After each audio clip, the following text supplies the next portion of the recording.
Assalamualaikum warahmatullahi wabarakatuh.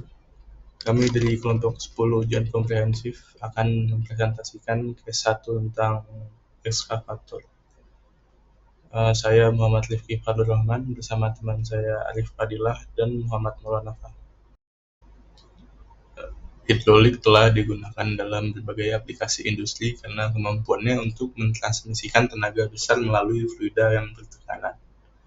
Sistem hidrolik digunakan dalam hidrolik ekskavator, yang merupakan alat serbaguna dengan workload yang berat dan variabel. Dalam mendesain ekskavator diperlukan keilmuan agar fungsi ekskavator sesuai dengan yang dibutuhkan oleh pengguna atau customer. Berikut adalah komponen yang ada pada ekskavator. Yang pertama adalah boom. Boom ini adalah lengan pertama yang terkoneksi ke upper structure atau sasis utama dari ekskavator.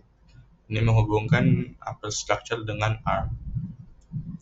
Lalu yang kedua adalah arm. Arm ini adalah ekstensi daripada lengan boom ini untuk menambah jangkauan. Lalu bucket adalah komponen pada ekskavator yang digunakan untuk mengeruk material seperti pasir dan lainnya. Lalu pada ekskavator ada swing motor and drive. Ini digunakan untuk merotasikan upper structure dari undercarriage. Lalu ada silinder hidrolik. Ini digunakan untuk menggerakkan boom, arm, serta bucket.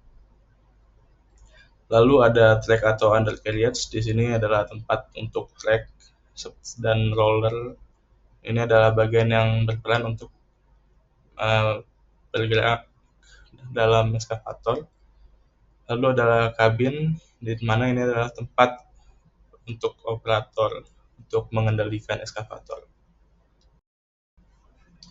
Lalu ada pompa hidrolik, di mana pompa hidrolik ini merupakan salah satu komponen paling utama dalam ekskavator hidrolik karena dia adalah sumber tekanan hidrolik yang hampir digunakan oleh semua sistem, termasuk boom, arm, bucket, serta rotation, serta pergerakan dari ekskavator itu sendiri. Lalu ada hidrolik atau hose line. Ini adalah selang hose yang menghubungkan pompa hidrolik agar cairan hidrolik dapat ke silinder hidrolik yang ada pada boom, arm, bucket, dan yang lain.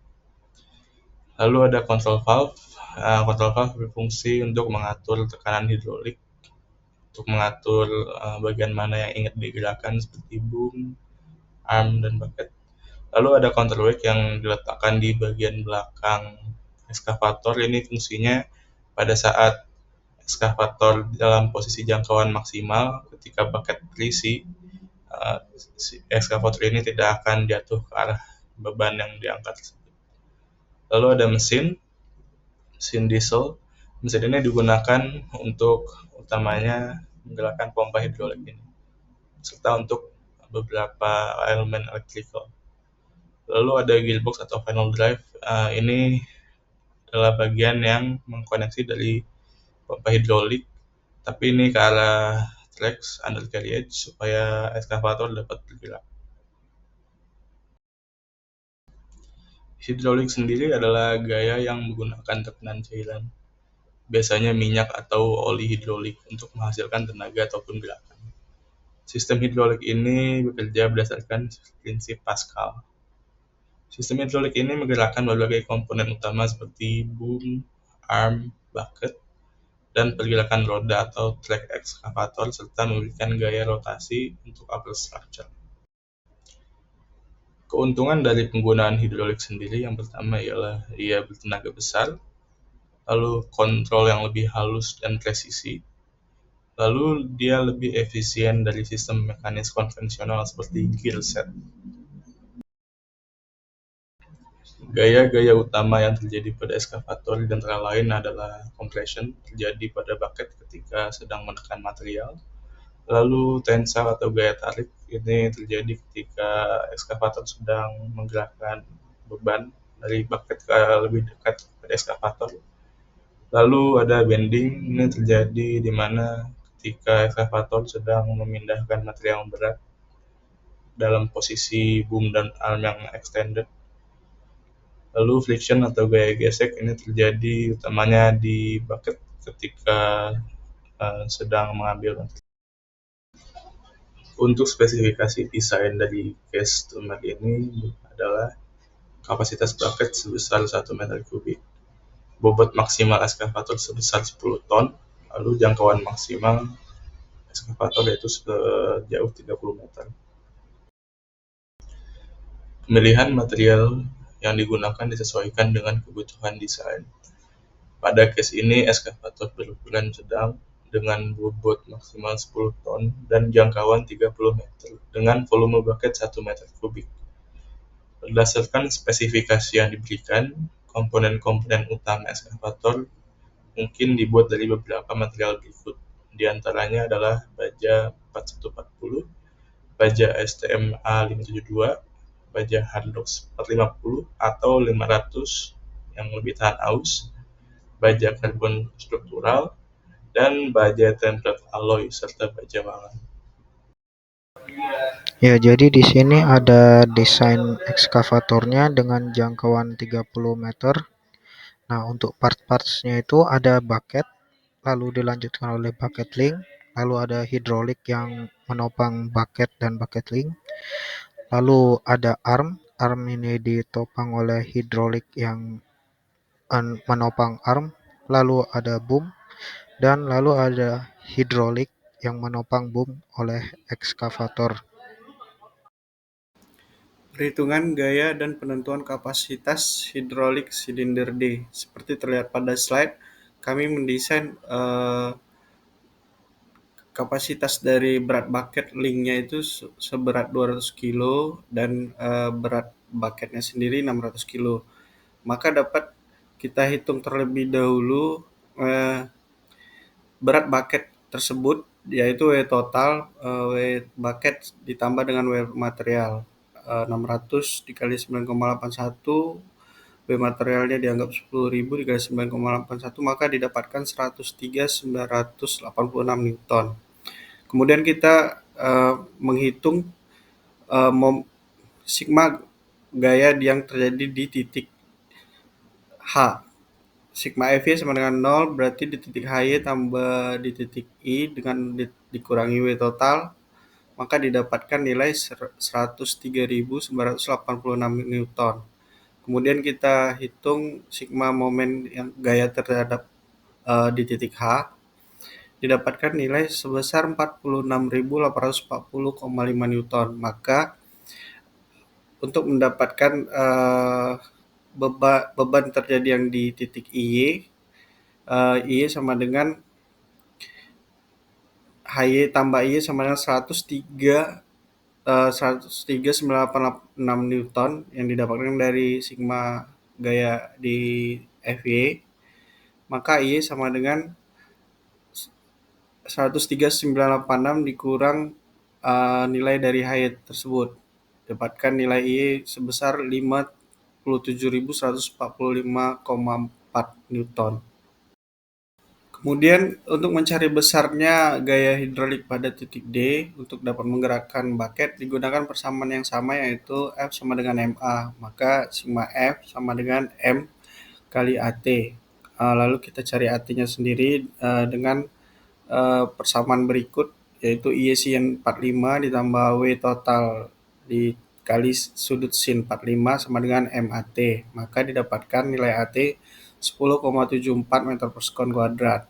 Kemudian kita cari sigma momen di titik D, yaitu sama dengan momen M bucket, massa bucket link ditambah AT dikali L. Maka bisa kita dapatkan yaitu IY sin 45 kurang MD sama dengan 200, yaitu massa dari bucket link itu dikali 10,74 dan dikali jarak panjangnya dimensi dari bucket link tersebut sebesar 0,83, didapatkan MD yaitu sebesar 38.625 Newton meter.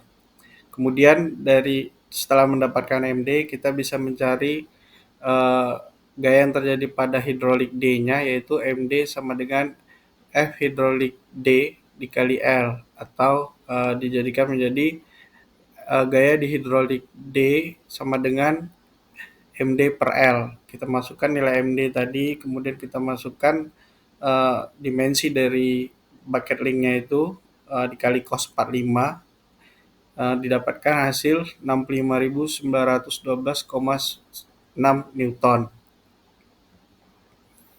Kemudian dengan mempertimbangkan bucket yang merupakan bagian yang bersinggungan dengan material diberikan faktor koreksi 2, maka F hidrolik D yaitu 2 kali 65.912,96 Newton, yaitu sebesar 131.825,92 Newton.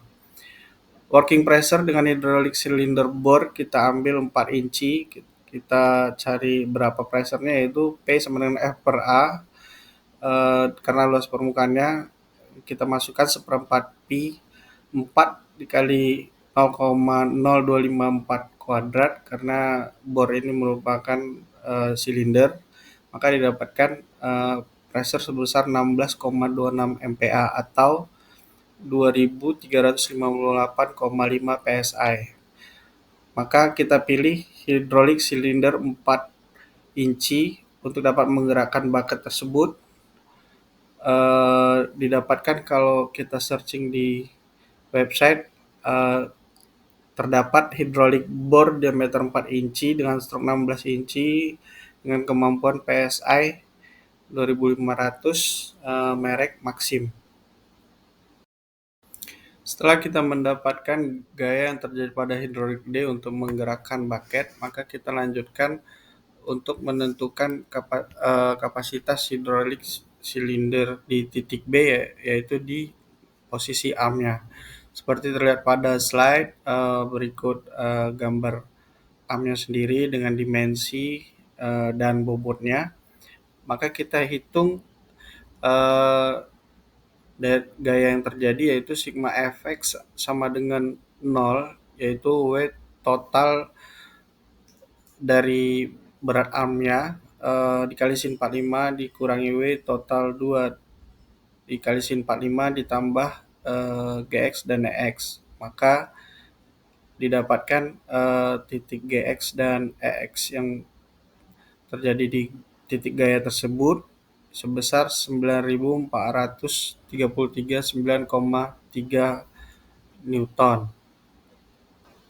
Kemudian kita cari juga gaya yang terjadi di sumbu Y, yaitu Gy tambah EY, didapatkan nilai 733.529,2 Newton. Lalu kita cari sigma momen yang terjadi pada titik E, didapatkan nilai EY sebesar 1.155.906,7 Newton. Maka dari persamaan sebelumnya G tambah EY sama dengan 73.529,2 Newton, maka didapatkan nilai G-nya sebesar 1.082.377 Newton dengan arah gaya ke bawah. Selanjutnya kita cari besarnya gaya hidrolik B untuk menggerakkan arm, seperti persamaan sebelumnya sama, yaitu F sama dengan M kali A, maka sigma F sama dengan M kali AT. Kita masukkan nilai-nilai yang didapat tadi, yaitu EG untuk mendapatkan AT tadi, kemudian berat total, maka didapatkan nilai AT sebesar 3,6 meter per sekon kuadrat. Lalu sigma momen yang terjadi pada titik G yaitu sama dengan M dikali AT dikali L, maka didapatkan F hidrolik B. Kita masukkan hasil perhitungan tadi, maka didapatkan F hidrolik yang terjadi pada titik B sebesar 366.025,4 Newton atau 82.286. Kemudian kita cari working pressure-nya, memilih dengan hidrolik silinder bor diameter 6 inci, maka working pressure P sama dengan F per A, kita masukkan 6 inci, maka didapatkan working pressure yang dihasilkan sebesar 20,07 MPa atau sebesar 2.911,98 PSI. Di pasaran ataupun di online kita bisa mendapatkan hydraulic bore diameter 6 inci memiliki kapasitas 3000 PSI. Setelah didapatkan kapasitas hidrolik di silinder B, maka yaitu pada maka kita lanjut untuk menghitung kapasitas hidrolik silinder C untuk menggerakkan boom. Seperti terlihat pada slide berikut keterangan atau gambar dan dimensi beserta berat dari boomnya sendiri. Seberat 5000 kilo, maka kita hitung gaya yang terjadi pada titik X, yaitu sigma fx sama dengan 0, kita masukkan nilai persamaannya yaitu min EX cos 45 tambah F hidrolik A kali cos 45 tambah F hidrolik B dikali cos 20 ditambah AX sama dengan 0. Dari persamaan ini maka didapatkan F hidrolik A cos 45 tambah AX yaitu sebesar minus 310.597,35 Newton.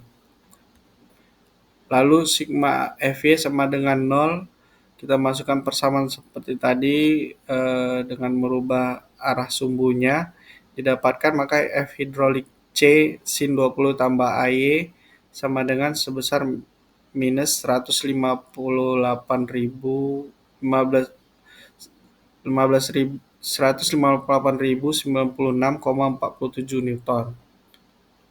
Kemudian kita hitung sigma momen yang terjadi pada titik A, yaitu sigma MA sama dengan 0 dengan persamaan EY cos 45 seperti persamaan di atas, maka didapatkan F hidrolik A sebesar 485.959,5 Newton. Maka F hidrolik A dikali cos A tambah AX didapatkan nilai AX sebesar minus 654.222,6 Newton dengan arah gaya ke sumbu X. Kemudian dimasukkan nilai AX tadi dengan persamaan F hidrolik A kali sin 45 tambah AY, maka didapatkan nilai AY sebesar minus 501.721,7 Newton dengan arah gaya ke bawah. Lalu untuk mencari besarnya gaya hidrolik yang terjadi pada titik C untuk menggerakkan boom, digunakan persamaan gerak F sama dengan M kali A, sigma F sama dengan M kali AT, kita cari AT-nya dengan persamaan seperti tadi, maka didapatkan nilai AT sebesar 29,2 meter per second.